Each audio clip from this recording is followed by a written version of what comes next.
బూడిద నేడు కాంక్రీట్ పంచాయతీ అంటూ ఒక వార్తని సాక్షి హైలైట్ చేసి ఇందులో బూడిద అంటే సరే ఈంది ఐడియా ఉంది మనకి. ఆయన పేరేంటి, జేసీ ప్రభాకర్. కానీ నేడు కాంక్రీట్ పంచాయతీ ఏంటి అనేది చూడాలి. నిన్నటికి నిన్న బూడిద కోసం కొట్టుకున్న తెలుగుదేశం పార్టీ నేతలు ఇప్పుడు కాంక్రీట్ పంచాయతీలో ఇరుక్కున్నారు.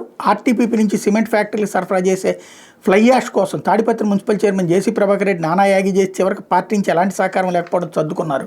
ఇప్పుడు శ్రీ సత్య జిల్లాలో కాంక్రీట్ కంపెనీ చేజిక్కించుకోవడానికి ఒక మంత్రి తీవ్రంగా ప్రయత్నిస్తున్నారు.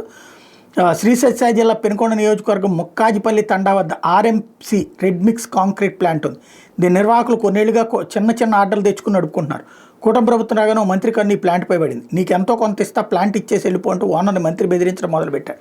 ప్లాంట్ యజమాని ప్రాధాయపడిన మంత్రికి అంగీకరించలేదు. ఇచ్చేసి వెళ్ళిపోవాల్సిందని కరాఖండిగా చెప్పారు.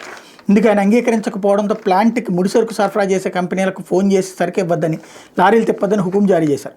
ముడిసరుకుతో వస్తున్న లారీలు మంత్రి అంచెలు నిలిపివేశారు. తమ ప్లాంట్కి వచ్చే లారీలను ఆపుతున్నారంటూ స్థానిక కియా పోలీస్ స్టేషన్లో యజమాని ఫిర్యాదు చేసినా పోలీసులు పట్టించుకోలేదు. మంత్రి బెదిరింపులు పెరిగిపోవడంతో ఆ ప్లాంట్ యజమాని విధులేని పరిస్థితుల్లో మంత్రితో తీవ్ర రాజకీయ విభేదం ఉన్న అదే ప్రాంతానికి చెందిన మరో టీడీపీ ప్రజాప్రతినిధిని సంప్రదించారు. ఆ ప్రజాప్రతినిధికి ప్లాంట్లో 50% భాగస్వామ్యం కల్పిస్తూ అగ్రిమెంట్ చేసుకున్నారు. దీంతో మంత్రి వెనక్కి తగ్గినట్టు సమాచారం. సత్యసాయి అనంతపురం జిల్లాలో అన్ని వ్యాపారాలు, మైన్లు, పరిశ్రమలు చేజిక్కించేందుకు వాటి యజమానులు భయభ్రాంతులు గురి చేస్తున్నారు. చిన్న చిన్న వ్యాపారాలు కుటీర పరిశ్రమలను వదలడం లేదు. గుడ్ విల్ కమిషన్లు ఇవ్వాలని, లేదంటే వాటిని అప్పగించి వెళ్ళిపోవాలంటూ వేధిస్తున్నారు. రియల్ ఎస్టేట్ వెంచర్లు వేసిన, అపార్ట్మెంట్లకు పునాది వేసిన గద్దల్లా వాలిపోతున్నారు.